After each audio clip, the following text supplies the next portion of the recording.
You know, the music just does it to me here at JP Cathy and the Crew. Oh, that would have been bad news. You know, that used to be our morning warm-up. Oh, I say something ridiculous, and you go, "I almost spilled coffee." Oh, that could have been real bad because it was hot. Did they call that an overlay underlay?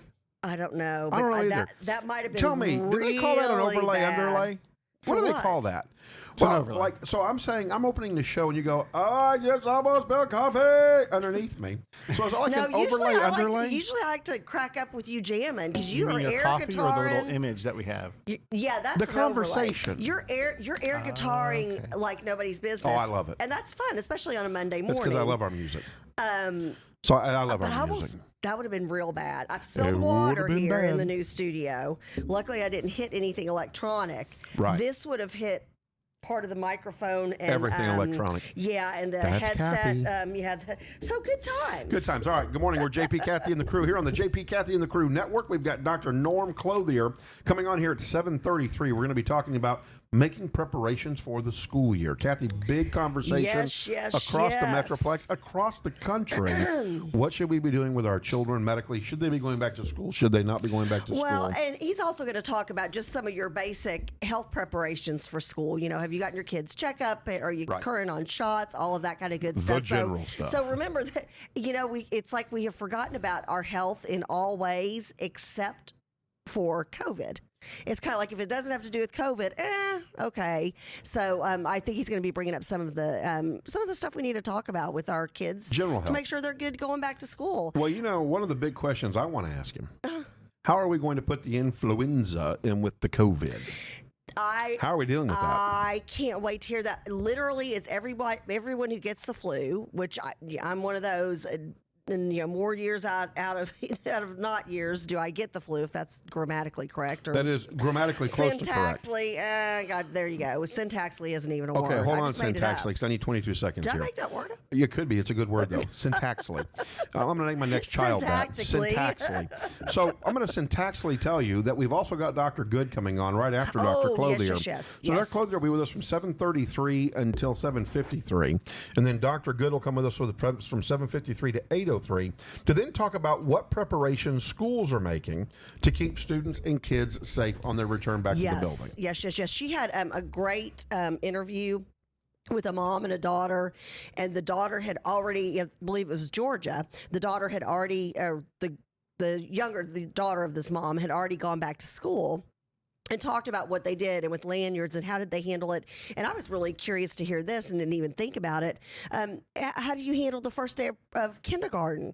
You know, I up until 8th grade walked my kids into their locker every morning. And so how did parents and teachers and kids handle not being able to have that famous walk into their kindergarten class together? So, fascinating stuff going on and some very creative ways to make everybody feel like that's still a very special time. So it was good. Glad to hear that. And then JP, weather? A little weather because it's going to be hot again today. Well, it's just going to be hot. I mean, how about that? Hot. Yeah, hot. Just like Dr. Clothier. It's going to be hot right here at VentureX Studios in Frisco, Texas. Yes, and at Venture Studios here in Frisco, Texas. We've got a sunny morning, 81 degrees, headed towards a high of about 98 degrees, a low of 78. The rest of the week, 98, 100, humidity hanging around 72 degrees, so good times. Yeah, but get to the best part, though. That's what I said, humidity. Yeah, but say it again. Hanging around 72 degrees, that's not the best part when it's above 70. Yeah, but how much is the percentage? You said 72 degrees. No, I said 70. No, it's 81 degrees, 72% humidity. Oh, so you said degrees. You'll be able to go back and watch this podcast. No. Okay, Chuck, you can you just play a replay? You were too busy She said 72 degrees. I said 72%. Replay it, Chuck. If he replays it, it's going to start us over. We'll play it after 9 o'clock. 81 degrees, 72% I was humidity. I was paying attention. Okay. I got you. Okay, sure. I got you. You're going to owe me a Coke on this one. We have Dr. Norm if you... Oh, very good. Dr. Clothier, good morning. Welcome. Good morning. Thank you. How you know it's me? I haven't seen you in a while. You might Oh, I think that's a knock on my doctor visits. I was going to say, have you gone to the doctor for your annual? Non-compliant. Oh, yes. I'm non-compliant and defiant. Anyway, I love it. Well, let's segue in from that actually into Dr. Clothier, the conversation about making sure that you get in and get your kiddos checked out. You get in and probably get your physicals done. You know, Dr. Clothier, would you recommend that a student athlete, whether they're going to be participating in athletics or not, go ahead and get a physical this year anyways? Oh, absolutely. Yeah, you know, it's interesting because part of the whole COVID crisis deal has come down to, you know, a lot of people are postponing routine care. And I've been amazed how many people actually flat out told me, you know, they like stop their medicine because they're home. And, you know, it's kind of crazy because that doesn't really make any sense. But they've stopped medicine, Dr. Clothier? Dr. Clothier, they've stopped medicine. I know quite a few folks. I have not gone in for my annual yet, which I mean, I'm just a little right about a month. Well, it was in July, so I'm only a couple of weeks out, but I've got to get it done in August because I need a refill on meds. Why would you not? Why would you not take? Why would you not take your medicine? Like I even did. I told you about this, and I was very pleased with the Teladoc thing to get medication refill. Oh, sure, Why wouldn't you take medicine? Well, because people are funny about medicine. You know, they always think they don't need it. And, you know, that's a human condition. That's one of those issues where, you know, you just kind of think, oh, I'm doing fine, don't need it. Or a lot of people think their blood pressure is purely from work. And then, you know, if they're working from home, it's better. And, of course, unfortunately, they don't check it or, you know, all those things. So those things happen. But we've definitely seen a decline in routine medical visits, and one of those has absolutely been well child visits. And a well child, even if you're a 285-pound junior in high school football prospect, you still qualify as a well child because, you know, if you're under 18, you are. But those visits are very important because we can screen for disease like blood pressure. Blood pressure is one of the biggest ones that sneaks by in young athletes, especially if they're, you know, relatively large people. And even if that being large is muscle bulk, they need a blood pressure check. And they need a couple other things done to check their health too. Vision is always valuable. Listening to the heart is extraordinarily valuable. And that's, you know, we all hear of those athletes who unfortunately pass away in practice, pass out in a game or, you know, whatever. And they have a heart condition that sometimes can be detected with physical. It's hard, but a careful physical and history can detect a lot of that. But a lot of what we need, and to answer JP's question on whether it should be done, it absolutely should be done because there are three issues, I think, at hand there. One is we don't know what the sports season will be like, but if they suddenly want to play, we don't want to emergently rush them through a physical or have them, you know, come in on Thursday for the Thursday night JV game that, you know, they barely are ready for. You want to be conditioned. You want to be ready for a season, even if the season appears to be questionable. The second factor is just general health. You know, it's really important to have good nutrition, good exercise. You know, I'm always emphasizing those, but they are key. We also occasionally pick up on other things like abuse syndromes or, you know, a mental health issue that is extraordinarily important to pick up on and help your student or athlete or student athlete, any of those. And I think that's really important.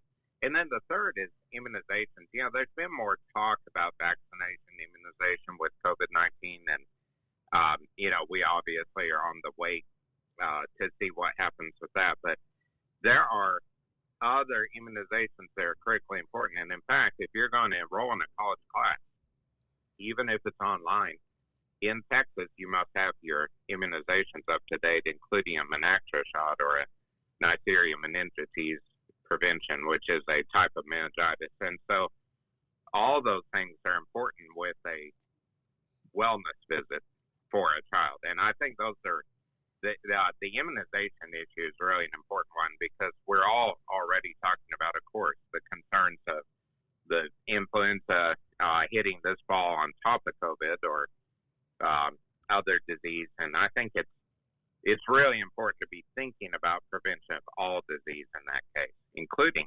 meningitis, pertussis, mumps, measles, rubella, you know, all those that we immunize against. And that's very true for babies as well.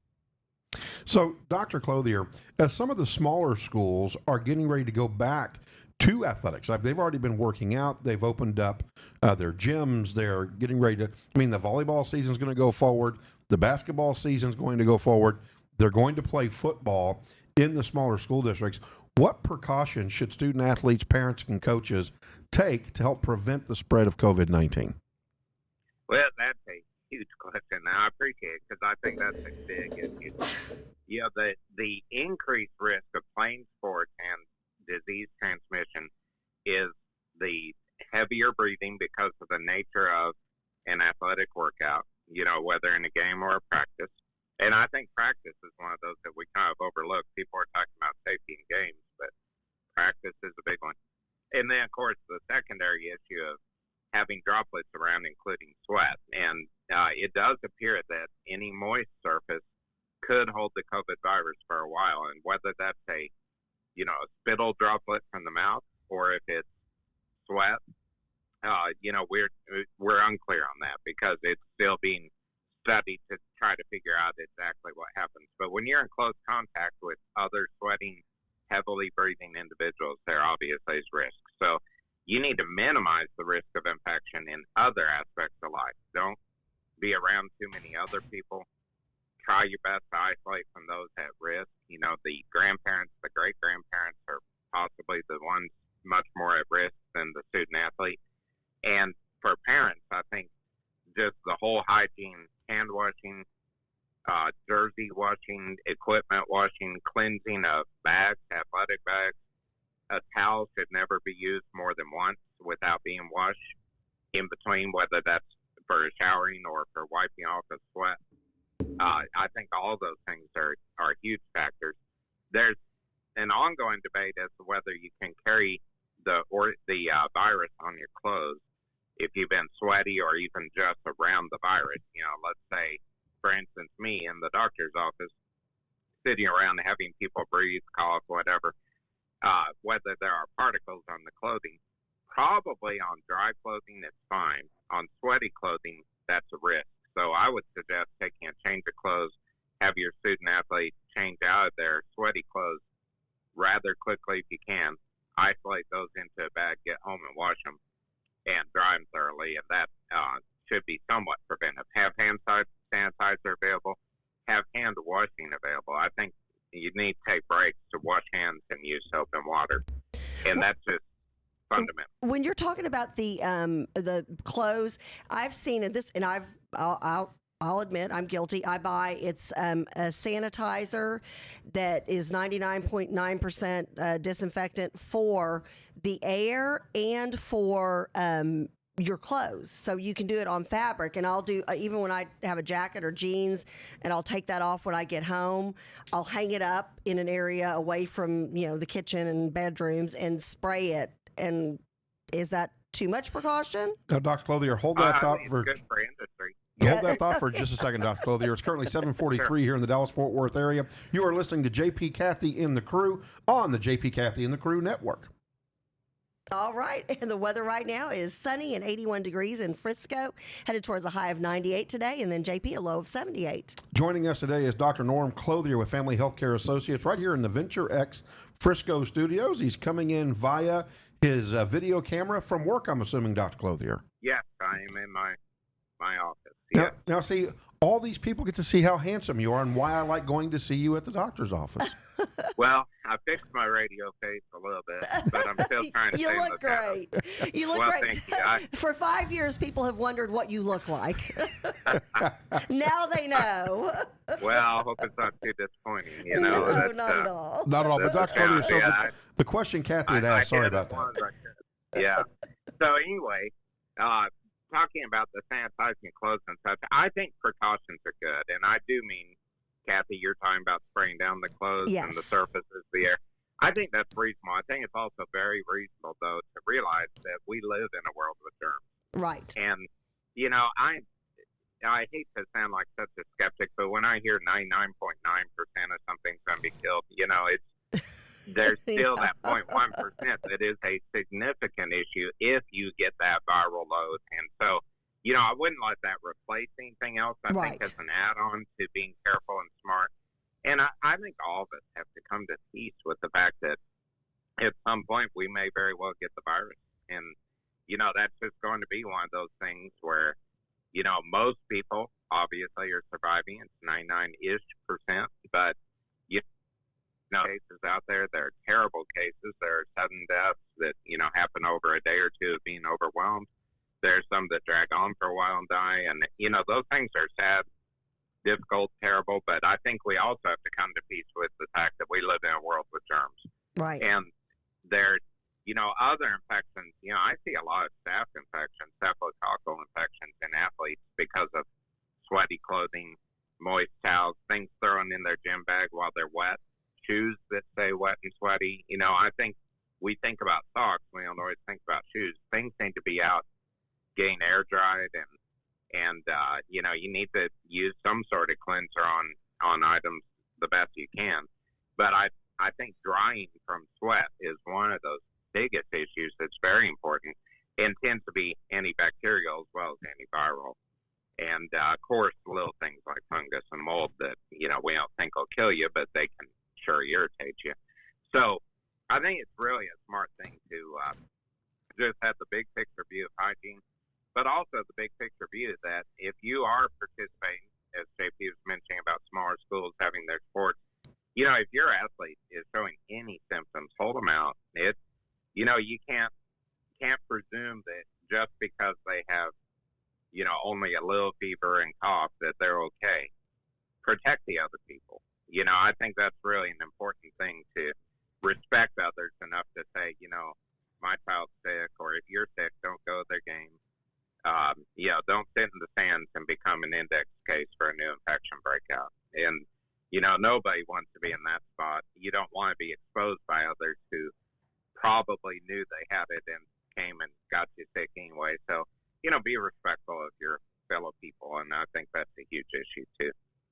So, Dr. Clothier, should parents be afraid to bring their kids in for their wellness visits, get their physicals, get their immunizations because of COVID-19 inside of a doctor's office or clinic?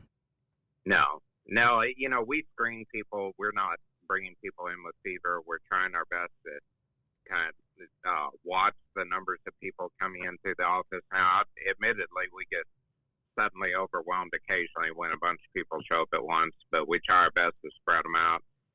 Chairs are set separately. We're trying to get people into exam rooms as quickly as we can. I know every doctor I know is trying to do those things.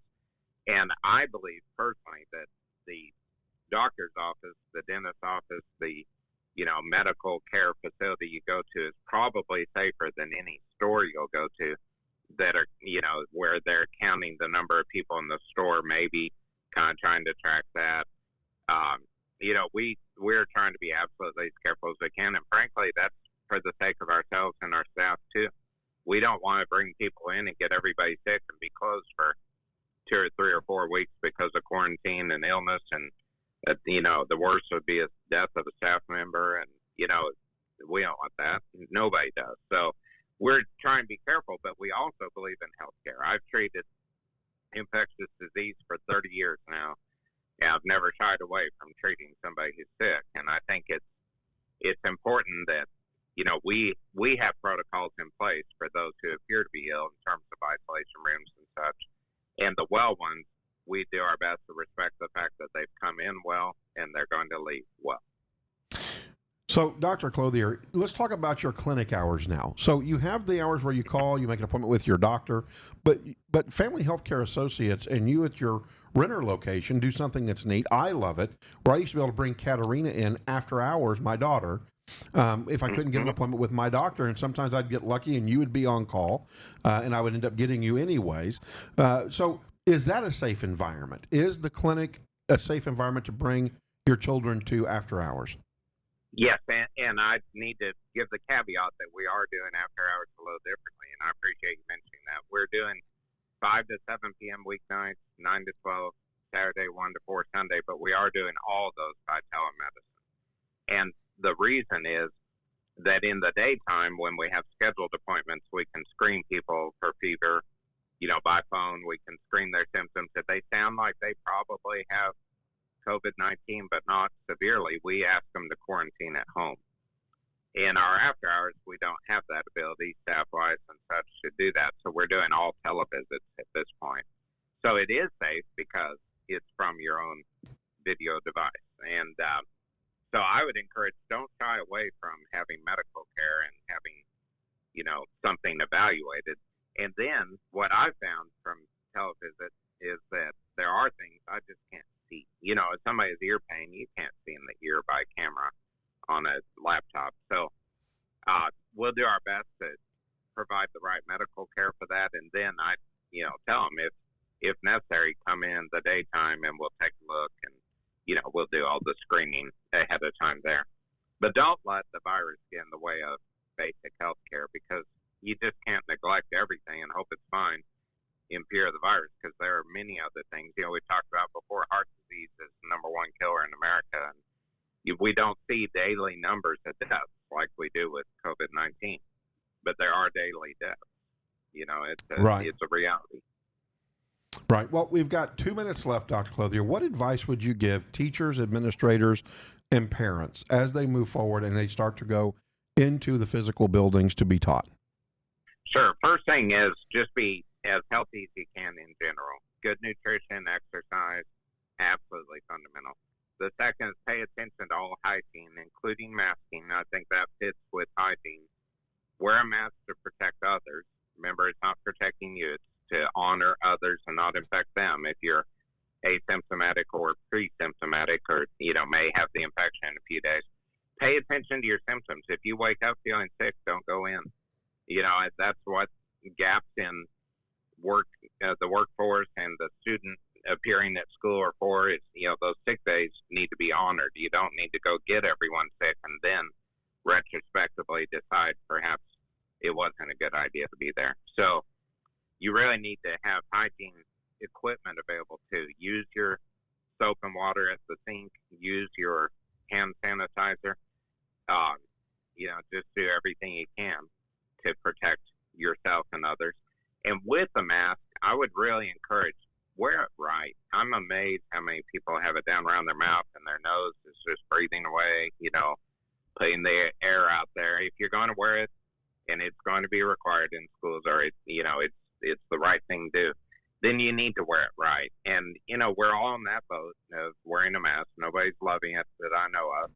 But I think it's very important. And I think if you get, a little tired of it or frustrated, you're okay.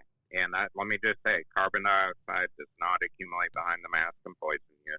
I've had that question so many times, and there are rumors out there. That's a small molecule compared to viral particles, and airflow actually does occur when you breathe through a mask. And there actually are gaps around it, too, where you can get air in and out. The idea is just not to propel it into a room of people.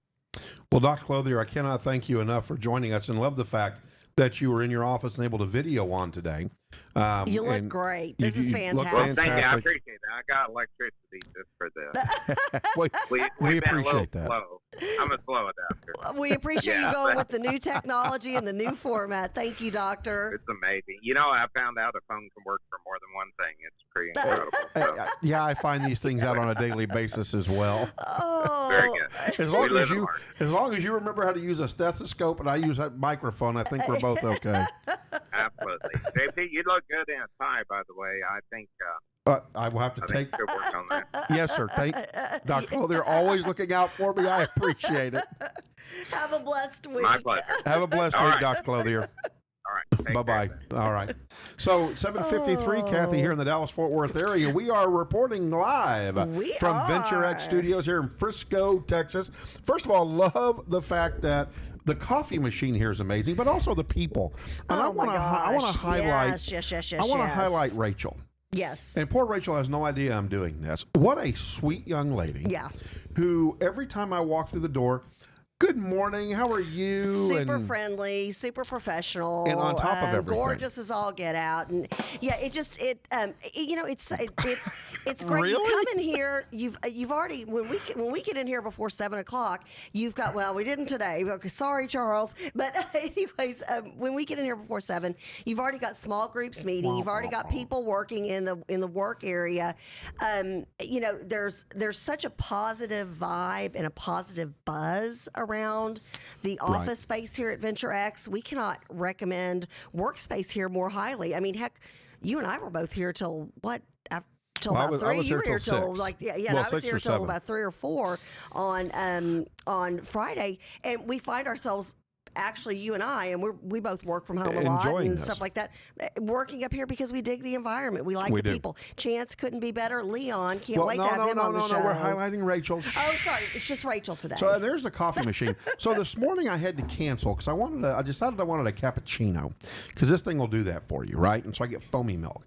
And it said, I told Kathy, I go, you're not going to believe this.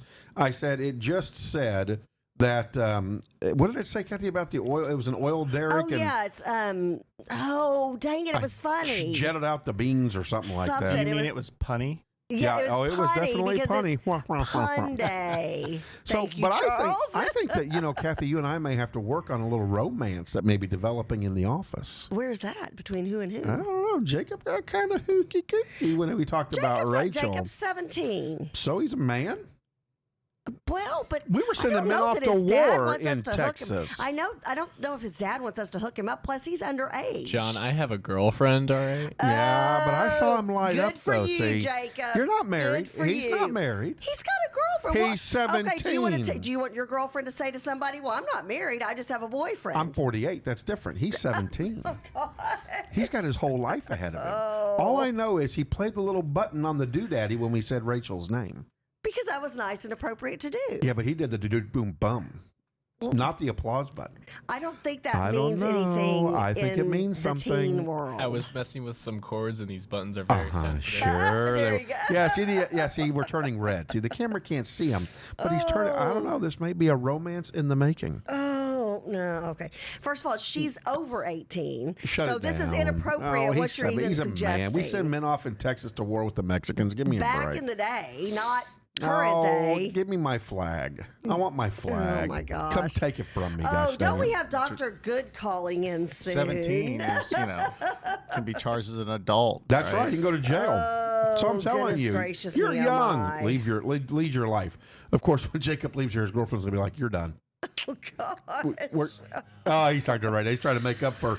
See, and he's showing. Jacob, I'm not blushing. I'm not blushing. JP's not telling the truth. He's currently texting his girlfriend saying, "If you're watching, turn it off." JP is jacking around, and there's nothing there." Hey, I heard the badoom. Do we have Dr. Good so I can stop doing this to poor Yes, so Jacob? you can save yourself. No. You want to text Dr. Good real quick, Kathy? Yes. One of the things that we're going to talk about today. Just a second, almost. Oh, almost.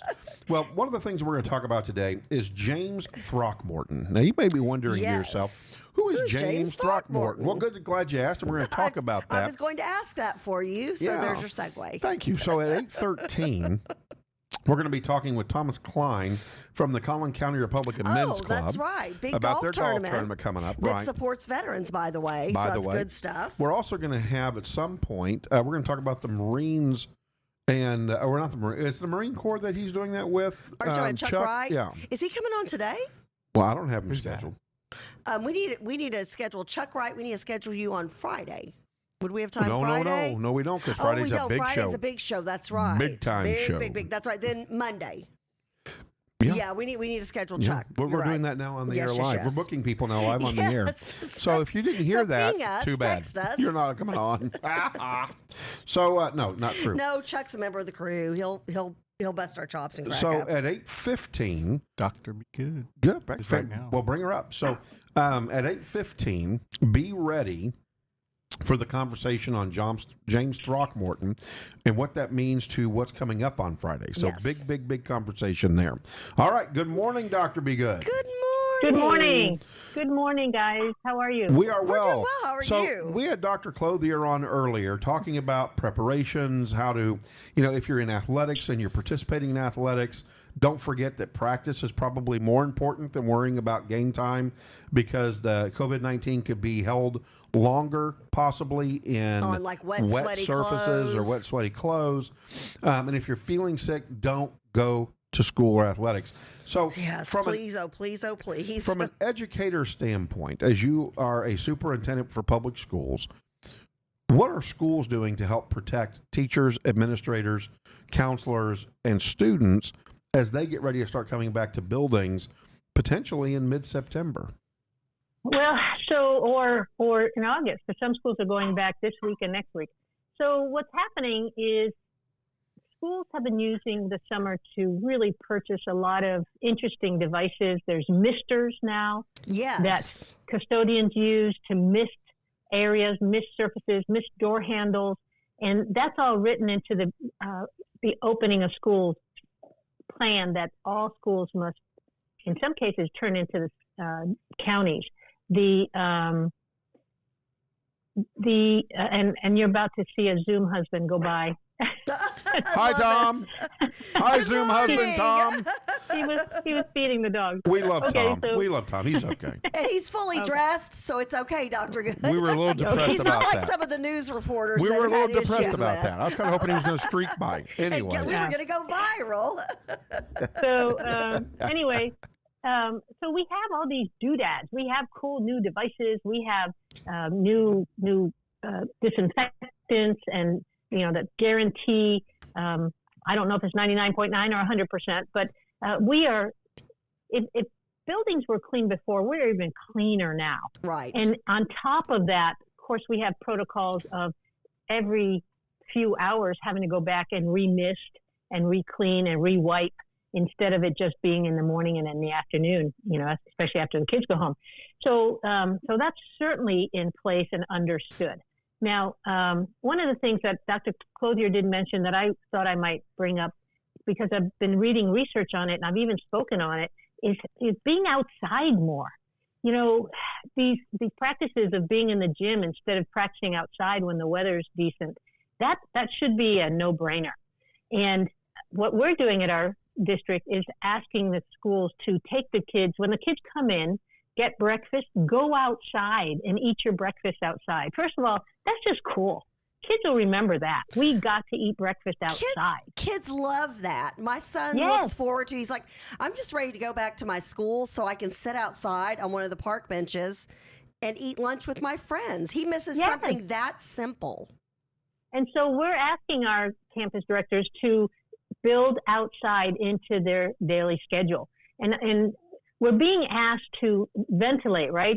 We're being asked to violate every school safety plan that was written in the last few years about keeping doors locked and kids secure behind those locked doors. Now we're saying we keep those doors open, let the air flow, open windows. Of course, nobody has open windows in Texas anymore. It just can't. It's too hot. But anyway, how about we just take them outside as much as we can, right? And my granddaughter went to school last week, and I heard that when I talked to her, she ate in her classroom. Everything was in her classroom. And I thought, what a lost opportunity to be outside, to get that mask off and be in fresh air. So I think if parents want to bring that interesting concept to their directors, their school principals, that, they might go, you know what? Thank you. We hadn't thought of that. I've got articles if you need some articles to back up the research. But researchers are saying, why would you not go outside, especially in areas of the country that it's comfortable? But in Right. Texas, morning is comfortable, maybe after about 11 o'clock. Yeah, afternoon's not, but morning is. No. Right. Yeah, so take advantage of that. Work that into your daily schedule so that we're making school less laborious when it comes to mask wearing and so forth. So, Dr. Good, as we go through this process of returning to schools, and I know that you don't necessarily, well, let me start back again. I'm noticing that school districts are advertising on the sides of buses that they're hiring bus drivers. What is that going to look like? Are students going to be able to sit next to each other? Are they going to have to socially distance? What's the commissioner say about that? What does the Department of Human Health Services say about that in Texas? So that's going to be difficult. If I were a parent, I would plan to drive my child if I could to school, or I would carpool with known healthy family buddies, because buses are going to be, one kid every other seat, and so they're not going to be able to fit as many kids. And certainly, hand sanitizer going in, hand sanitizer going out, and so that part is really tough. And as a parent, I would just as soon say, you know what, that's a little enclosed area with kids that I don't know. I think I'll just drop my kid off myself and pick them up if I could, if at all possible. It just makes sense. It's, of all of the school processes, that's going to be one of the hardest to control. Yeah, I can imagine. And, when we're looking at feeding kiddos outside or kiddos getting to go outside to eat, what about, I remember when I was a kid, I would look over at my buddy and I'd say, "What'd you get for lunch today?" And he's like, "Yeah, I got ham and I got, a ham and butter sandwich." Oh, I He's know like, where you're going. "What did you get?" I said, "Well, I got ketchup and bologna." No, I don't know. It's, I can't think of the name of it, but I love it. It's that Ham and cheese spread looking butter, stuff. It's that cheese Pimento spread. cheese. I got a pimento cheese sandwich. I said, "How about I give you half, you give me half?" Okay. And then we would exchange foods. So, you're not going to stop this, I don't think. Yes, we are. And then we have. Matter of fact, we have to now. Food sharing has been outlawed by policy for years. Right. Because of food allergies. Well, peanut allergies. Yeah. You literally even have separate. I remember when my kids were in private Catholic school, there was like a table that was designated, and there were no nuts, no oils, no anything. And it's very, very strict nowadays. Very strict. Right. So, and remember, the kids are going to be socially distant. So if the kids are 6 feet from each other and you have adults monitoring, it's going to be awfully hard to slip half a sandwich across 6 feet, right? Right. But already kids know that food sharing is a big no-no. Matter of fact, we've had parents angry at us, and when I say us, all over the country, because they'll bring a pizza in, not thinking about asking the school about this. They'll bring a pizza in because it's their daughter's birthday and want to sit with 4 kids to have a pizza lunch. And it's like, we can't allow that. We don't have permission from those other kids' parents for you to bring in food from the outside. And sure, those kids want to take that pizza, but it may be even that child may have a gluten allergy or a cheese allergy, but they don't want to say, no, I can't eat that. And so there's all sorts of,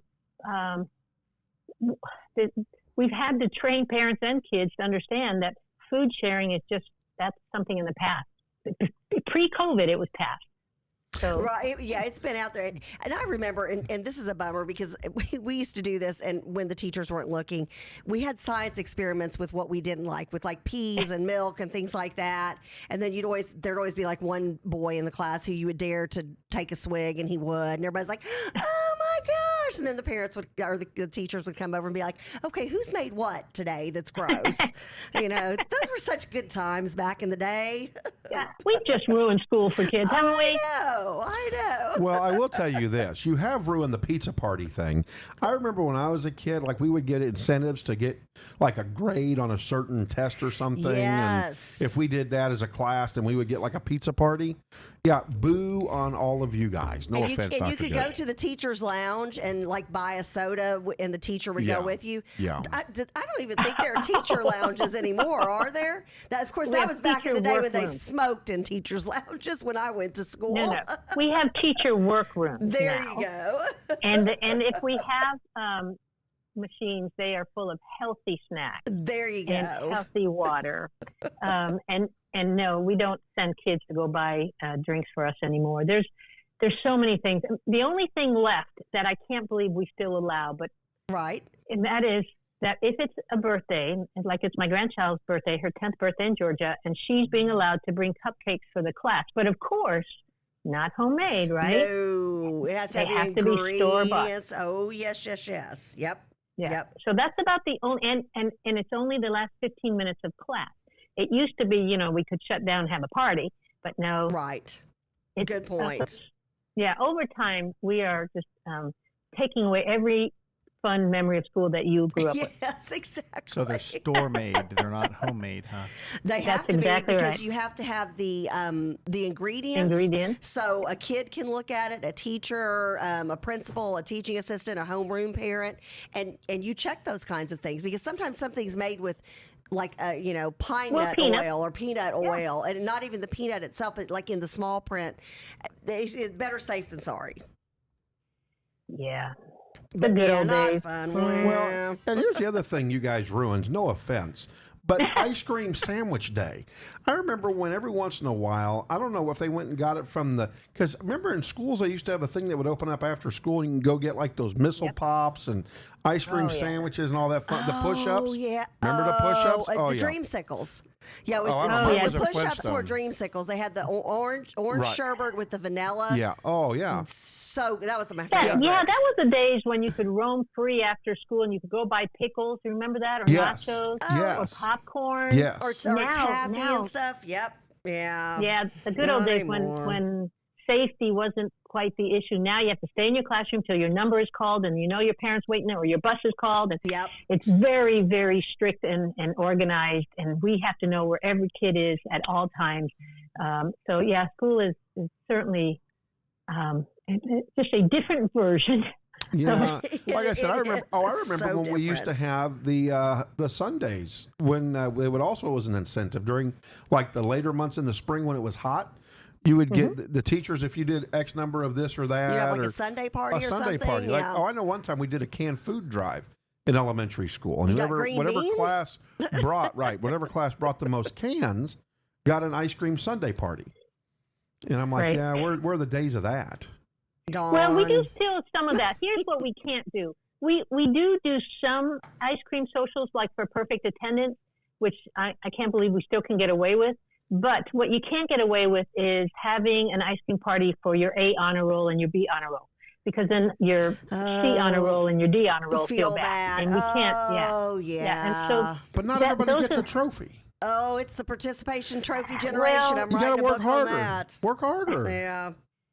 Well, so there's other award, and that's what makes award ceremonies really awkward these days. I'm going to tell you, I dread award ceremonies because we do still give out A honor roll, B honor rolls for the year's worth, right? That is a Right. worthy thing to celebrate. Oh, And so absolutely. Afterwards, you have parents assaulting the principal and calling me about they think Darling didn't get enough recognitions, enough awards. Oh, yeah. And, yeah. It's crazy, and it's been going on for a while. Even when I taught school in the 90s, I'll never forget. And I was the special education lead teacher at Plano East, but I was also one of the Golden Girl directors. And I'll never forget a mom pulling me out of class, and one of my teaching assistants coming in, and she's like, "No, Kathy, you've got to come in and address this issue." And I thought, "Oh my gosh, one of my girls has been in an accident, or somebody's parents have died, or something." No, she wanted to blast me for not putting her daughter on the front row for the Plano East pep rally and how that had ruined her senior year. And I said, "You know what? I just left a classroom full of kids in a wheelchair, so I think your daughter's going to be okay." Hold that thought, Dr. Good. It is currently 8:13 here in the Dallas-Fort Worth area. We are JP, Kathy, and the crew. We come to you live Monday through Friday from Wednesday, and Friday from 7:30 to 9 a.m.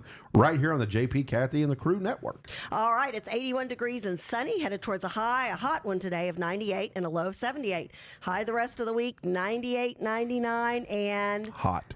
100. No, just hot. 100. It's coming. So, Dr. Good, 30 seconds recap. What do parents, teachers, administrators need to know as that you're ready to start the school year? You know what? Eat clean, exercise, try to keep your stress factors low, and you will not be as open to getting COVID as if you didn't do those things. Your immune system is everything. So please, please, please think about how to get better at keeping your immune system strong through eating whole foods, exercising regularly, and keeping stress factors low. All right. Well, Love it. Dr. Good, Great- cannot thank you great enough. Of advice course, as we'll have you for always. your regular segment on Friday at Friday. 7:35 and we've moved Dr. Good's segment because the Commissioner of Education is now holding their I call it a press conference, but their weekly conference with superintendents on Thursdays now. So, Dr. Good, we'll see you on Friday, and then you can catch the rebroadcast of Dr. Yes. Good's show on Thursdays from 5 to 6 p.m. and catch it live on Sundays from 8 a.m. to 9 a.m. Have a blessed day, Dr. Good. Love you. Thanks, Bye. Dr. Good. We All love right. you too. So She we had should a fantastic we should show be yesterday. getting ready to talk golf. Are you ready? Oh, I'm ready. She had a great show yesterday, and like I said, had a young lady on who's already started school. Had some really cool tips that I would have never thought of. So I love how people are able to think out of the box and make school special for kids going back. So great show. Go back and catch it on any of our network channels. That's correct. So- Any of them: Facebook, YouTube, Periscope, Twitch, you name it. We're out there partying, And Michelle living says, the lifestyle. Michelle says, I'm going back to the island. Can I get a prescription, Dr. Good? Oh, yes, since Dr. Good's a fellow lover of the island and the beach, I think you probably can. Probably so. Take her with you and you will get that prescription, Michelle. You know, I tell you what, Tad takes us back for a moment when he says, "Do you remember our favorite NFL teams on pencils?" And you betcha I do. Yes. I remember trying to scrounge up Oh. that quarter Yep. so I could get to the pencil machine and twist it and hope I got my Pittsburgh Steelers. I used to meet the guy at the pencil thing and buy Pencil the whole dispenser. box. You Pencil did dispenser, not. yes. You They did were not. 10 cents a pencil when I was doing it. Well, mine were a quarter. And then it's because I wanted the whole, at that time, 28 teams of the NFL.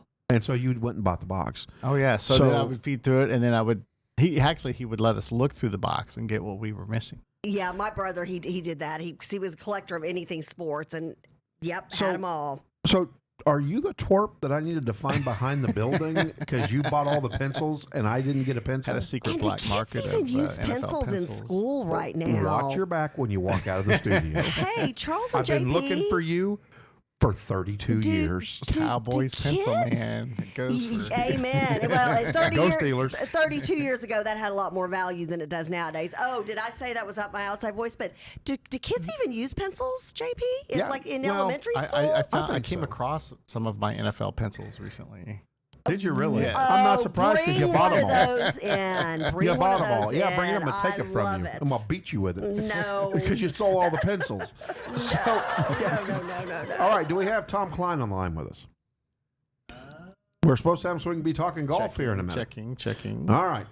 So, as we get ready to talk golf, this Friday between 8 a.m. and 9 a.m., we are going to have Chad Green come back on Yes. the show. We have also invited Alonzo to come on the show. That show has generated a lot of conversation.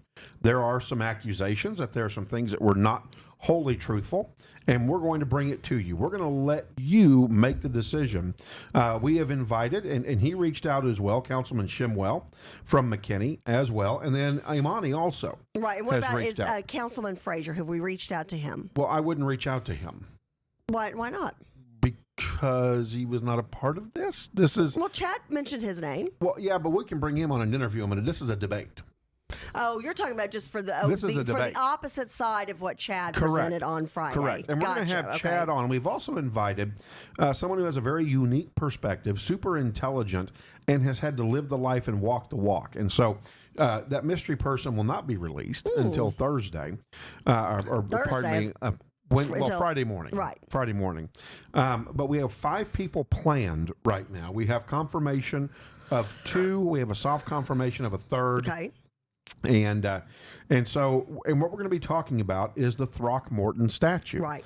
That's what we're going to be talking about. And today we're going to go over what is the Throckmorton Statue, is what we're going to go over. And why is this causing so much controversy? I do think it's interesting, the history of it. When you go through, and I've now researched, I think, 12 sites Right. on James Webb Throckmorton, who was born in Tennessee. His father was a physician. He came to Texas as a physician, was in the military as a Right. physician. He mentions himself as a Tennessean by birth and a Texan by adoption. Correct. So, yeah. And then he became a public servant. And so it's interesting right now that there is a group of people that have taken offense to that statue being there. And Alonzo's going to tell you that he's offered the statue to be moved, not just taken down, but moved to Pecan Hollow Cemetery, Okay. where James Throckmorton has been buried. Okay. Because that's where he's at. And so we're going to dive into that. And we're going to talk about it on today's show, on Wednesday's show, and then hopefully bring you a well thought out debate on the things that have been said on Friday's show. We want to do a shout out. Is it Blue Lives Texas? It's Living Blue in Texas Living that Blue reached in out Texas. to us and included our podcast, and they did put that we lean right, which we do. Well, yeah. But here's the thing: the great thing about our show and our format, and this is where I think we are unique to others. We absolutely always welcome somebody to disagree with us, to take the other side of the fence, to take the other side of the aisle, to give their opinion, because that's the greatest thing about this country is that freedom of speech. And so now here's the thing, parameter, and I know you're going to talk more about this before Friday. Correct. As long as you're respectful, you follow the rules of our show, because at the end of the day, it is our show. It's the crew's show, and Right. we treat each other, even With when respect. we disagree, with respect. We can poke fun at each other, but at the end of the day, we're all hugging on each other and loving on each other as fellow human beings. So, hey, the more the merrier, and we welcome the debate. Well, one of the things that I take pride on when I began doing this, 6-7 years ago now, is the fact that I want to give you all of the angles, no judgment, Right. and let you make the decisions. Absolutely. Living Blue Texas contacted us, like Kathy said. We said, absolutely, you can use part of our podcast. They are a leaning left organization, and that's great. And I have welcomed them to be a part of JP, Kathy, and the crew. They had kind words for JP, Kathy, and the crew. No, they were not angry In at the all in what they editorial. said. And here's the thing, and if they were, they were. I mean, we've got thick skin. We've been at this a while. But, the fact is, they said that maybe we didn't have all of the facts presented to us, or maybe we just had one side, I think is exactly what they said. I have questions for them. What is the term "hatriot"? What does that mean? They said something about people who are gun-toting. Well, if you have a gun to protect yourself and your family, is that a bad thing? So I'm anxious for the debate and appreciate them reaching out and feeling like they could do so, and they did it in a respectful manner. And I agree with that. And so here's the thing. They lean left. We're not going to agree on everything. We lean right. Right. There's no doubt they're not going to No. agree with everything on us. But we want to hear all the sides. Yes. And so we're going to present that to you on Friday. And Big show. Big show. Very Kind exciting. of out of our normal format, That's so right. we can take care of business on this. Yeah. So we're going to come in and let you decide, should the Throckmorton statue be taken down? Should it be kept up? Did Throckmorton do things that offended people today that probably didn't offend them back in the day? And then do we take those things out of context? Are we taking what is historically embedded in that time frame, and are we taking it out of context in today's time frame? Were a certain group of people offended by the language, by what was said in the time, but not necessarily then, but are Back now. when he was like So- either a congressman representing Denton or Collin or governor of Right, Texas. Texas, and, right. and again, it was a different time. Is Courtney getting up here or not? What's he doing? Corey, are back you there? coming on? Are you getting on? Oh, hello. did he just Hello? roll? JP, did he just roll his eyes at both No, of no, us? he was Courtney. excited. No, he was excited. That was a woohoo, baby. Oh, okay. I think he got his beauty sleep. He did get his beauty sleep. We're going to Oh, get he him always on here. gets his beauty Come sleep. on, He always Corley, get looks over here. great. Get your coffee and get over here. How are you? All Good right. to see ya. It is currently 8:23. We are JP, Kathy, and the crew. We come to you live Monday, Wednesday, and Friday from 7:30 to 9 o'clock on those station identification. Could you hear me kiss him? Like, Yes. Okay. Station identification. Oh, on the I can't do JP that during station identification. No. JP can interrupt me during that, but I you can't know- talk during it. I can't kiss my fellow partner. How do I interrupt you? It's a station identification.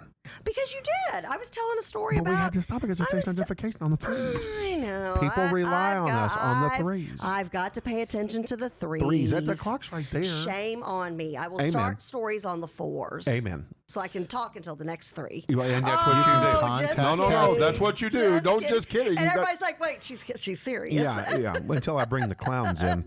Okay, So, that's the week I'll be sick. with that being said, we are the JP, Kathy, and the Why Crew did you- Network. We were having a good day. On our network, we are excited to start rolling out shows that Yes. are very educational, full of information. You signed up 2 more last week. We did. Yeah. We have Jeremy Rosenthal joining us on Thursdays from 12 to 1 starting August the 20th. Anything and everything you want to know about criminal criminal law. And I'll tell you, real life is funny. And you have got to hear some of the stories. I mean, he's telling me a story the other day and said, you've got to tell the crew this about a man who's come in to hire them to defend this man's wife who's a prostitute. And she's an older gentleman. Wait, he knows his wife's Oh, yeah. a And prostitute? he says the only thing sad about the whole scenario is that she just hasn't made more men in Collin County happy.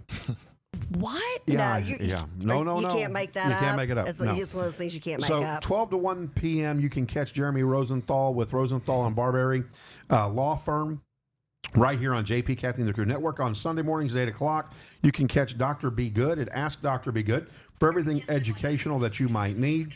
You're going to be able to start watching, we're putting together a financial show with a husband-wife team with Gail and Steve Meeks. Very excited about that. What does it look like to talk finance with your spouse? And these two are experts. And they even, it's fun to watch them talk. I love them. I Did you love get a phone them. call, Kathy? Did you get a phone call, Kathy? No. Did you get a phone call? Well, I got a text. Got a text. Oh, we got a Why? text. What is that Was I- sound? was I It was kind of cracking up? interesting sound. Was I cracking it? Oh no, actually, I was turning Facebook on, and I had to real quick turn it down. You had to because you could hear us talking. Okay. I'm so glad we're having this conversation. The crew loves us for that. So, Yeah, squirrel. yeah, squirrel. He was wondering if it was like an odd But ringtone. what's our contacts? For they what? can contact us, right? No, hold on. Oh yes, they can. Goodness Okay, I gracious, was- this show And is out what's of the control. temperature? Oh, temperature Fred. 32, right? Cheers. Uber Eats scotch. I need some scotch already. Goodness gracious, you guys are killing me. All right. Also, you can catch on the network that's going to be coming out soon to you as well, a bail bond show, talking with Tess Armstrong. And what that means. Oh, my. And again, you think the bounty hunter dog or whatever they call that guy is something else. Wait till you meet Tess Armstrong. She will flip your lid, let me just tell you. Also coming out on the network, which I'm very excited about, a production company that's off Broadway that has performed in New York live. They are going to be joining us. It's Christian Creative Arts, is that right? Creative Arts for Christ. Creative Arts for Christ. And they're used to going and performing, at the Eisman Center at least twice a year, and they do all these performances. They're spectacular. It's for the price of admission. It's an incredible show, all based around Christianity, and. The Eisman Center, I think maybe they've got one show booked at this point, and that might get canceled. So they've had to become creative. And then again, it was such a God thing when we took this leap of faith and joined with Charles and Corley to form this new production company and network. And God's taking care of things. And so they've got an opportunity, and they had just built a new set. And so Right. they're going to be broadcasting live from the church. Right. And then we're talking with other folks that are bringing shows on. One of them, I hope, is going to be a old family from Plano. One of the original families that came to Plano, That's Texas. one of the first African American during families. segregation. Yes. And all the stories that go Yes. in with that. I was fascinated when we met with him on Friday. I've already had educators. I've mentioned this because I think it's very fascinating. Educators that said they would like to take snippets from those shows and play them in their classrooms. And so I think highly impactful. So I hope you're considering that, and we're going to sit down with them as well. It looks like, did we ever get the golf tournament stuff coming out? No. Okay, if we could go ahead and put that on the screen. I know we have the graphics for it anyways. We're I guess, experiencing we can some still promote technical, it, though. technical difficulties. The Collin County Republican Men's Club is going to be putting on the Patriot Golf Tournament. He says he's holding.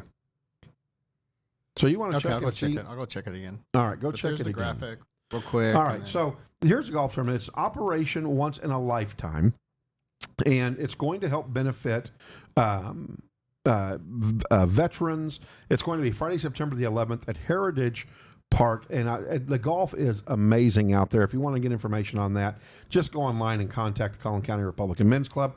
You can also get a hold of us here at JP Kathy and the Crew 3 at gmail.com. Or you can go on our messenger and you can message us as well. So do want to thank all of the work that goes into making this happen, by the way. It just Wanna doesn't thank- come about. It doesn't. Charles Gura and Jacob Gura for what they're Yes. doing. You can find Charles for Give yourself all of your applause, the consulting applause needs button. at charles@pro-maltese.com. Cannot thank Corley Randolph enough. He's Yes. not here right now, but we want to. Oh, I'm kidding. He's sitting here right across from me. Yeah, and you're kissing on him, so that doesn't help matters. I love Corley. Yeah, well, He's a yeah, great guy. I'm gonna let Michael know too. He knows how much I dig Corley. It's all good. Oh, come on. We have Tom. You can still have right. respect and, Oh, goodness, and care respect. and, In and dig 2020? another person. What's that even look like in 2020? I don't know. Anyways, I wouldn't know from you. Hi, John. Can you hear me? yeah, hold on just a second, Hey, Tom. how are you, Tom? FrameworksPR.com, Yes. though, would love to have you go visit there. This guy does amazing. He's able to reel me in and get me focused, and so super excited. And that's not an easy about job. that. He's herding cats with us. God God no bless doubt. him. So we've got Tom Klein joining us. Good morning. How are you, good sir?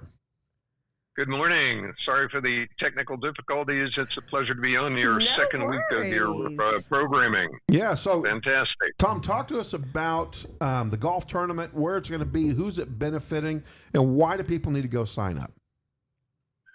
So it's the 2020 Patriot Golf Tournament being held on Friday, September 11th at Heritage Ranch Country Club, which is about 30 minutes north of downtown Dallas in Fairview, Texas.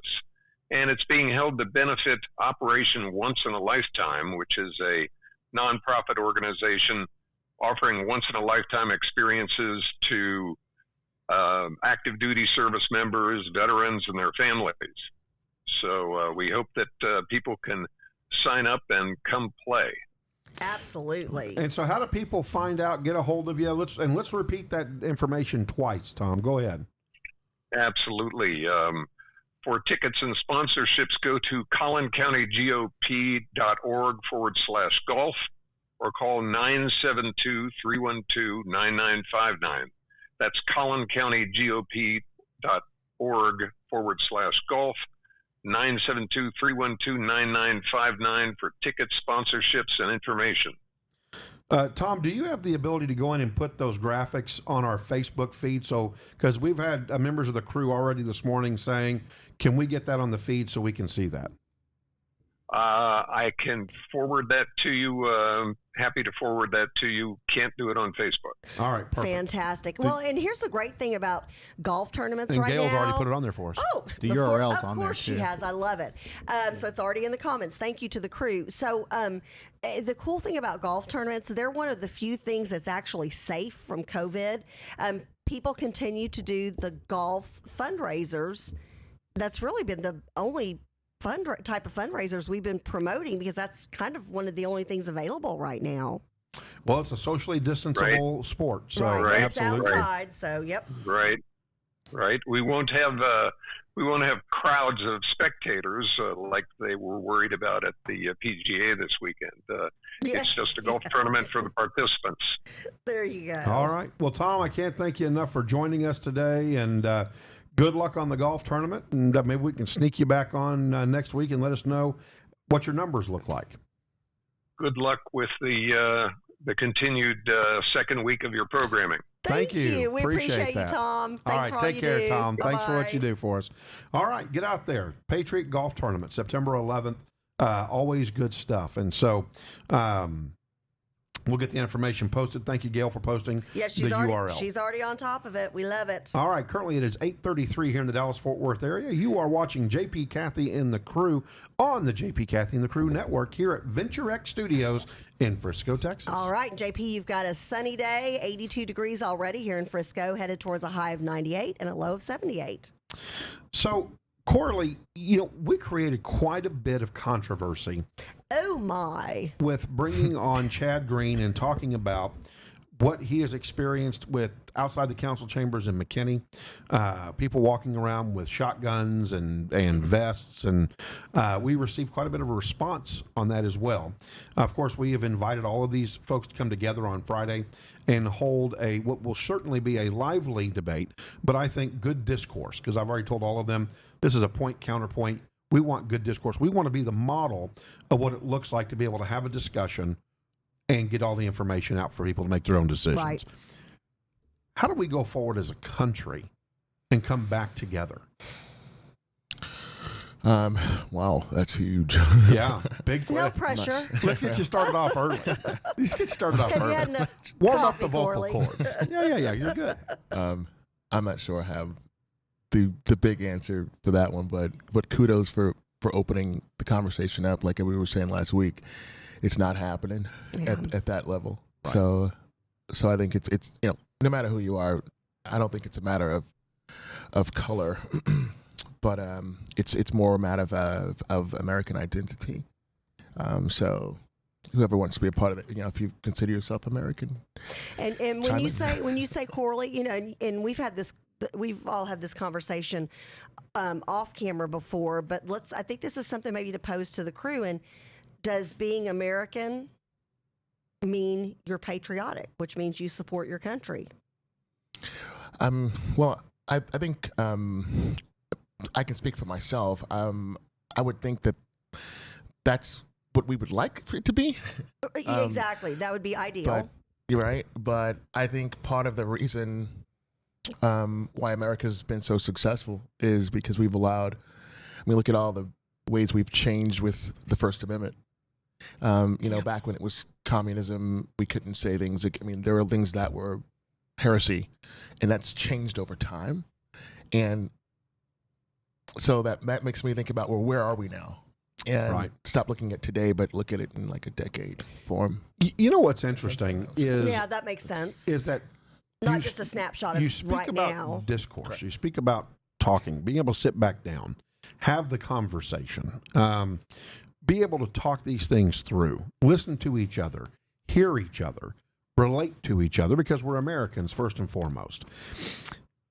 And it's not just in the question of removal of statues or people walking around of a certain color or race in vests and guns. It's in everything. You listen to Congress. Congress can't agree on what kind of toilet paper to buy for the congressional bathroom, for goodness sake. It's not funny, but No, Congressman Taylor has told us the common sense conservatism he's tried to bring to Congress, and it's kind of like beating your head against a brick wall. We will have Congressman Van Taylor, I believe, starting back again Wednesday, August the 26th. So I want to make sure people get that on their calendar. But the truth of it is that, like, Nancy Pelosi was asked the question about what President Trump had signed in executive orders and the relief effort that he's trying to make for Americans, right? And when she was asked, what do you agree with? She goes, all of it. I just don't like the person that put it forward. If that can't be any more divisive and not helping Americans, then what is? And so it seems like every conversation has got to be so polarized, there cannot be a middle anymore. Have we really gotten to that point? Wow. So that's not only happening with that conversation, which is ridiculous, but that also happened with the defunding the police, or at least like police reform. Right. And I think the Republicans had a bill, and they kept going to the other side, and they were saying no, no, no, and finally kind of came out that it was who had written it. Right. It's pretty sad. Pretty sad. So, it's a good point. It's a very good point. It's very sad. So let's give a little history today on James Webb Throckmorton. Born 1825, died 1894. Kidneys got him. He'd had kidney trouble throughout his life. Right. A real bad fall when he was on a visit out of the area. He couldn't recover from the fall. His health was fragile. 69 years old, and lived throughout his life with kidney damage, right? Became the governor of Texas, a congressman in the 3rd District. Right. Then the 5th District. Right. So he's represented both Collin and Denton counties. He has. Yeah. He was a physician. His father was a physician. He was born in Sparta, Tennessee, one of 8 children. And he married Melina Wilson in 1840. His wife shortly died in 1840. He had married Melina Wilson. The next year he came to Texas, and he purchased land near the East Fork at Trinity River in Collin County, 2 miles northwest of the site present called Melissa, Texas. And Mantua was an area that he helped establish as well, which is an old water tower now about 7 miles north of McKinney. Later that year, he moved his family to their new home. Of course, he became ill, and he did a lot of amazing things for Collin County and in Collin County. One of the first things is he got involved with the war here in Texas and became a Texas military man, and went on and did some pretty good things there, trying to stop militia justice from taking over. he was able to save all but 8 men. They were scheduled to hang 52 men in Gainesville, which became a very famous time in our history. He went on to be one of only 8 Texas senators that stood against secession from the United States. Did not believe in it. Did go and become a member of the Confederate Army because he signed up, not because of the Confederacy. He signed up because of his state that he had moved to and became a Texas Confederate. He negotiated treaties with Indians. The Indians called him Old Leathercoat, but they respected him for what he had done as well. He came to Collin County, practiced medicine, then went on to become a lawyer and practiced the law. He ran for governor, was elected governor. And one of the things he was criticized by radical Republicans was that he wouldn't pass a law prohibiting slavery. And this may be one of the things that upsets people today from back in that day. But what his claim was is that slavery was already against the law. That was his argument. His argument was it's already against the law. There's no reason to pass another law.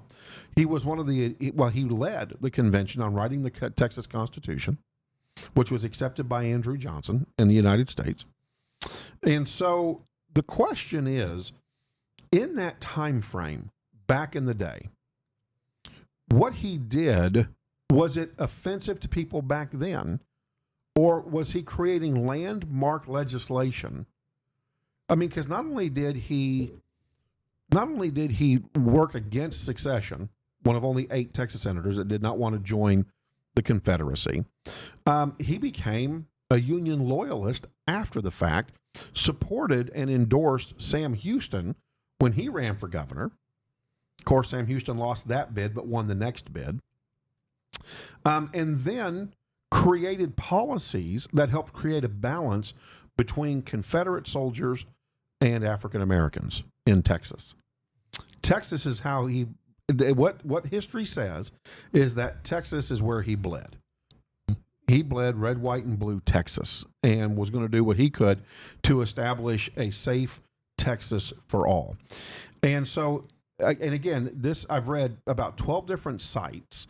The site that I am reading from to you now is the Texas Historical Association. They are an independent nonprofit since 1897. Wikipedia has a little bit different of a take, but it's basically the same information. So should have what he did back then be offensive today? When really he was, for that era, based on what I'm reading, it seems like he was kind of on that radical side anyways, when everybody was against any kind of civil rights for African Americans that were in charge, Democrats, Whigs, because remember, there were radical Republicans back then, right? And so did he go outside of the norm and was able to create consistency, create policy that benefited all? Because I haven't read anything in here that says that he passed policy that worked against African Americans. Was it okay at the time, or was it leading at the time, but now it would be seen as deprecating? So that's a packed question. Huge. But I think we could draw from it a few things. One of the important things to draw from it is history has different narratives depending on who's telling the story. Even when he was there, it seems like he was doing his thing, and I think inherently there's good and bad in everyone. He happened to do some great things.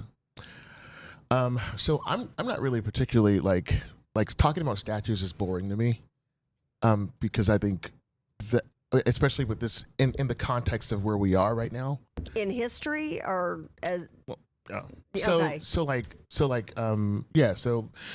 one of the reasons why we're talking about this is because someone wants to remove it. So the first thing I ask myself is, like, what is it going to do? What is that going to do for little boys and girls that need education, that need money for food, that don't have access to health don't have care? access to health Yeah, care. exactly. That are in an abusive, and especially during COVID, unfortunately, more and more kids are in abusive situations, and with school us not going back to school for a while, that abuse can be hidden. Right. And I'm not trying to avoid the question. Oh, no. But I there are a think- lot of big issues and big fish to fry.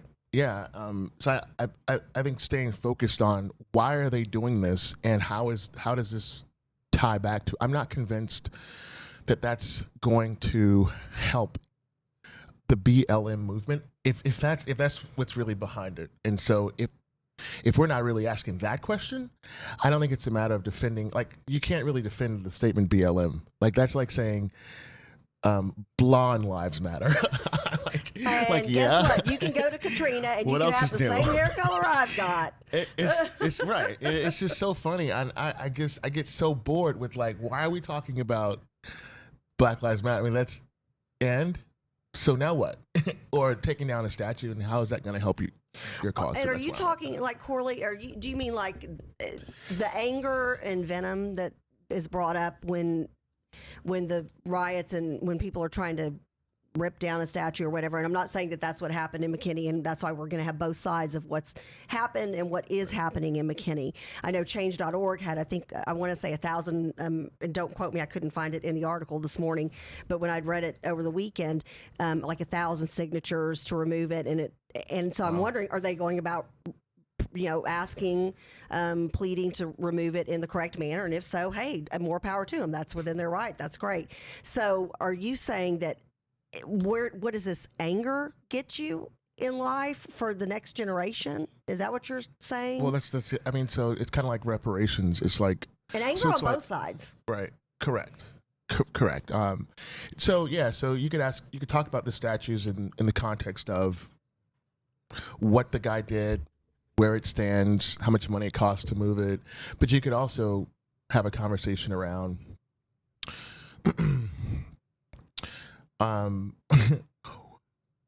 again, what is it going to do? what does this have to do with helping Black people? That's a huge piece for me. I can't get past that. Beyond that, I mean, hey, I get it, but I also think that we're not determinate people, and then try and do it.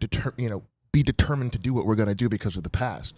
I think we're people of possibility, and I think we raise our children like that.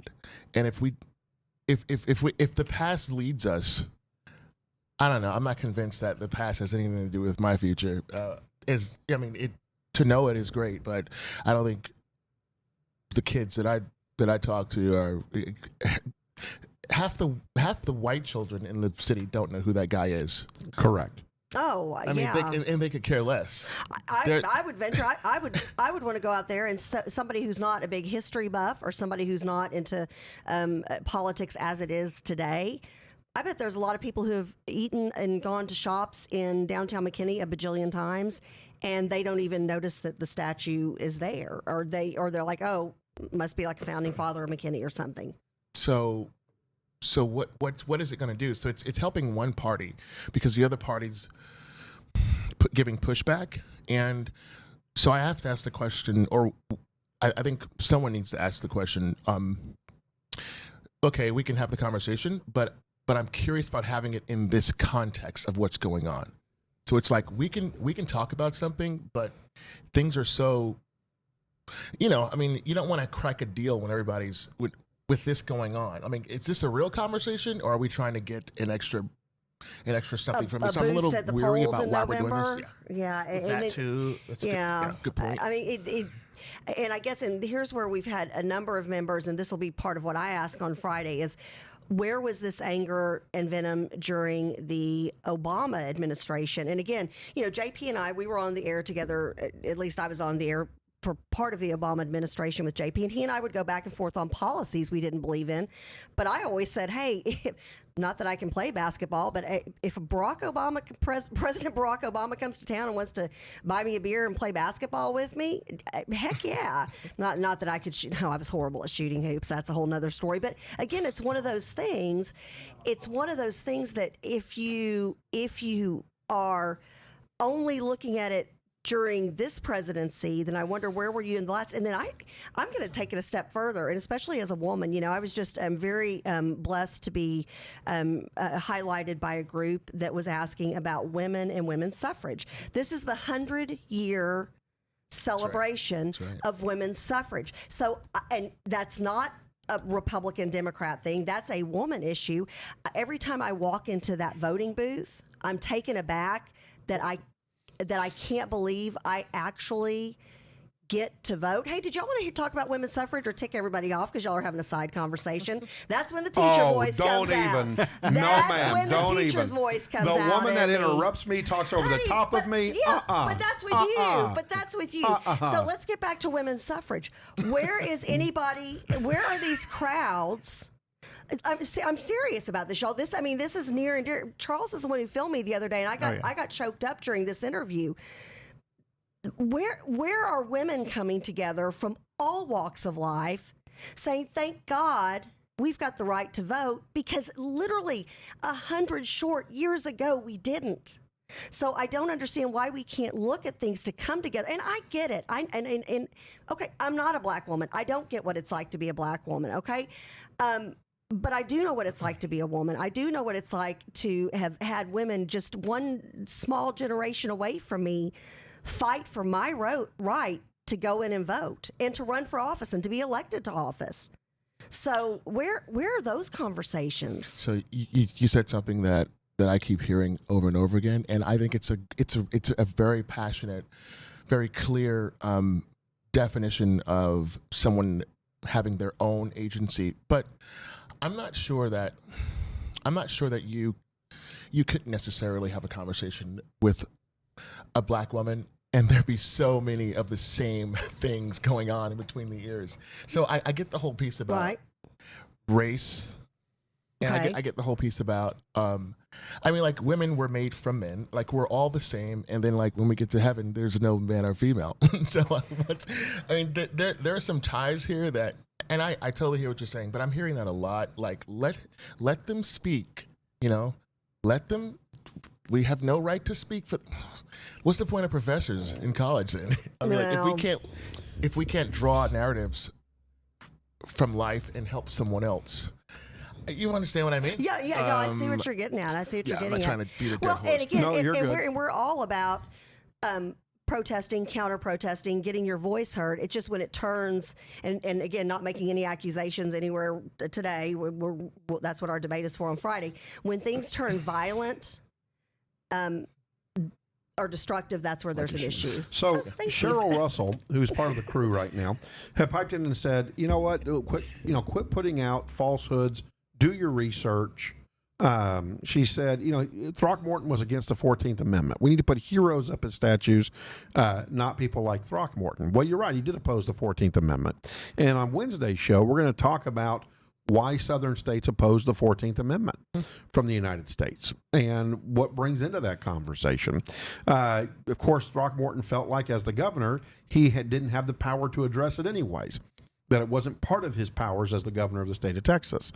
He was removed from office at some point, but then allowed to run for office again and became a congressman. Point is that at the time, I'm talking contextually, historically, what was what he was doing a leadership thing, or was it a negative thing? Back in the day, in that context. And that we should have, and so then the bigger question is, should we have any statues at all ever? I mean, and I've listened to a lot of my friends, a lot of my black friends say, Christians' lives matter. And we're all Christian. Doesn't matter what color we are. And so it's been a very interesting take, very interesting conversation for sure. It is 8:53 here currently in the Dallas-Fort Worth area. We are JP, Kathy, and the crew. We come to you Monday, Wednesday, and Friday from 7:30 to 9 o'clock in the morning. We're here on the JP, Kathy, and the crew network, and we come to you live from the VentureX studios in Frisco. I can't believe it's almost 9 o'clock. You always say that. Weather? That's crazy. I know. Wow. Well, time flies when you're having a great time and great conversations with great people. 82 degrees and sunny in Frisco, headed towards a high of 98 and a low of 78. All right. Let's talk a little bit of baseball. A lot going on in baseball, of course. Looks like one of the top major league pitchers himself is going to be evaluated by doctors with the Arizona Diamondbacks. Madison Bumgarner is hopefully going to be okay. He just pitched in 2 innings with the loss to the Padres, not feeling so well. So we're going to wait and see if he is okay and what the diagnosis will come back with him. The Oakland A's got into a bit of a tiff this weekend. Love this. We are COVID-19. We are COVID worried 19. Baseball players are running around the mound, are running around the base pads with face masks on. Some of them are, some of them not. And yet these guys get tired of Laureano getting thrown at.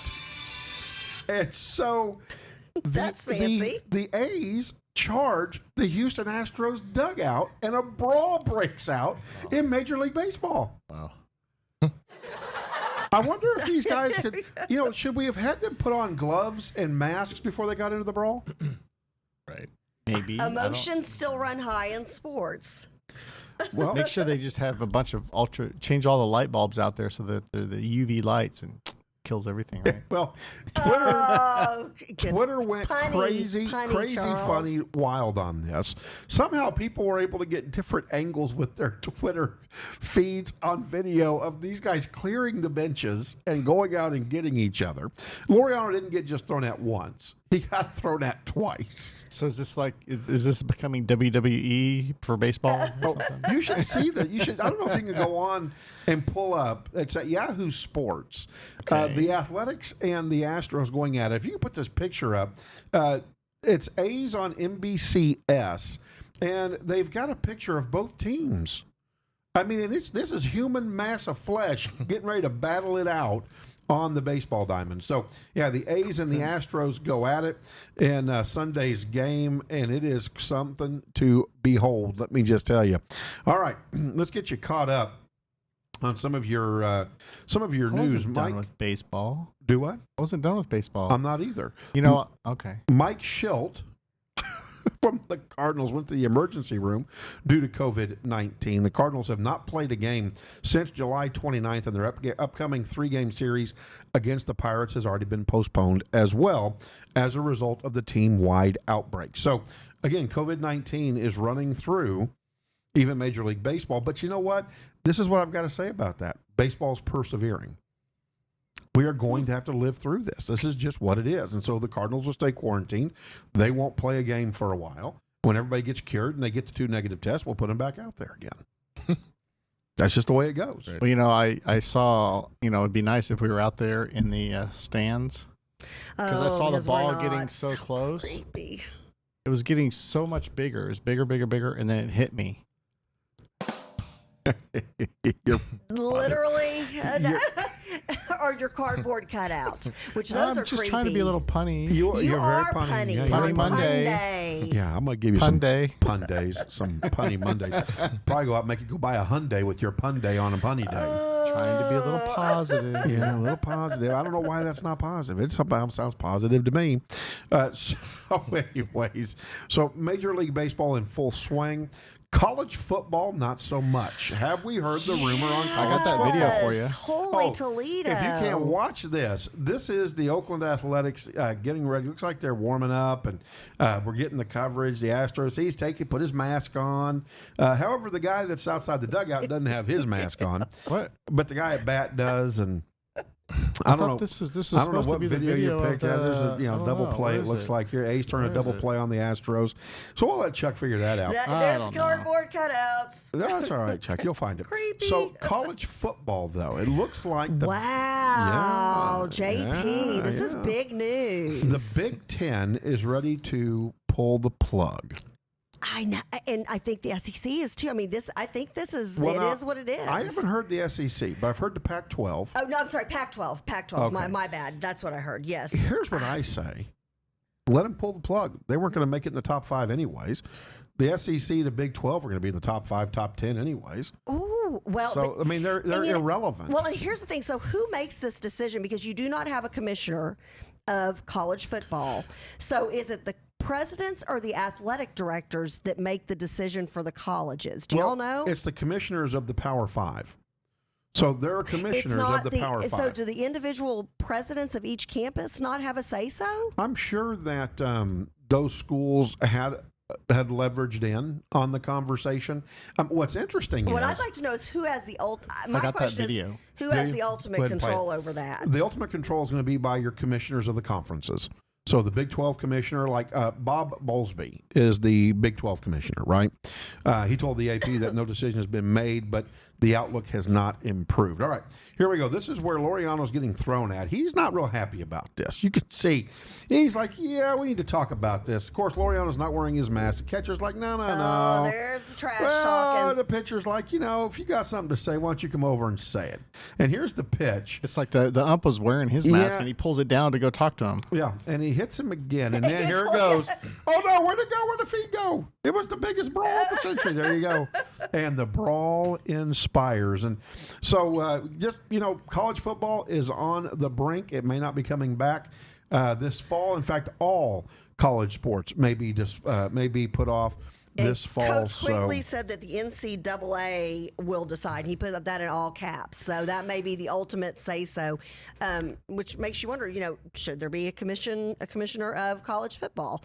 I know JP would be in line for that Absolutely. job. He would turn in his resume yesterday. I would, but I'll tell you, we say that, and Coach Quiggs, you say that, but I'm telling you, the Big Ten's already, the commissioner of the Big Ten and the Pac-12 will say, we're not playing regardless of what the NCAA says. So it's going to become a battle. And I'm hoping that the SEC and the Big 12 and the ACC say, we're going to talk about it some more. So we'll have to wait and see. Well, stay tuned Wednesday. Yes. Huge show. We're going to talk about the 14th Amendment and James Throckmorton again as we get ready for our Friday show. We're also going to have Jackson Turner on. We love Oh, my Jackson gosh. Turner. If you want to believe in the future of our country, there you go. Tune into Wednesday's show and see what this young man has done in his short few years on this earth and what he just did again. Dr. Darrigan will be joining us on Wednesday as well. well. Hopefully we will have a live feed of him in his scrubs, ladies. And hopefully we'll get Coralie to join us again on Wednesday as well. Awesome. We're JP, Kathy, and the crew on the JP, Kathy, and the Crew Network. We'll see you Wednesday, 7:30. We love you. Mwah, mwah, mwah, mwah. There's your charge. Woohoo! Yeah, follow us, like us.